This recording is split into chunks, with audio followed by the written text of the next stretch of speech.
When you speak, whether you're the facilitator or a contributor in a collaborative conversation, you need to make sure that your voice is heard by the other participants. The study I referenced earlier regarding verbal, vocal, and visual components of communication identified how you say something, vocal, is over 5 times as important as what you say, the verbal. So, what are the attributes of the sound of your voice that you can control to make a difference?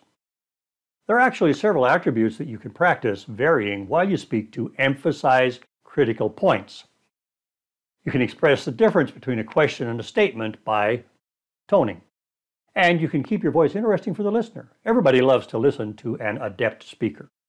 For starters, you have control over your vocal quality, also known as the resonance or timbre. Everyone's natural voice is somewhere in the range of high to low, and we all naturally vary our resonance. That said, I do want to refute the claim that people believe a deep voice more than a high voice. I can point to studies that prove either side of that argument, so I'm not going to go into it any further. What's important is that you learn how to vary your voice, the frequency from lower to higher, naturally when you're speaking. Speaking in a monotone is soothing, so if your goal is to put others to sleep, go for it. Otherwise, let your non-conscious mind naturally take charge of emphasizing points that are important to you. The second aspect of your voice that you can control is pace. Whether you speak quickly or slowly depends on your personality. However, when you're trying to get a point across to another person, you should try to adapt your speed to their speed. They will tend to listen and comprehend better if you do. If you're striving to speak to a group, strive for a natural pace, neither too fast nor too slow to hit the sweet spot. Public speakers typically speak at a rate of about 130 to 160 words a minute.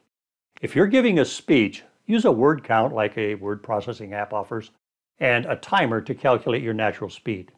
If you speak slower than 130 words per minute or faster than 160, you can lose your audience.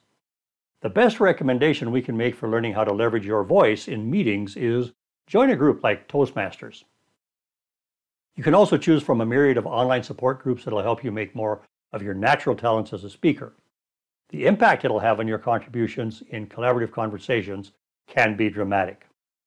In particular, if you're leading a workshop, you should learn how to project your voice without shouting.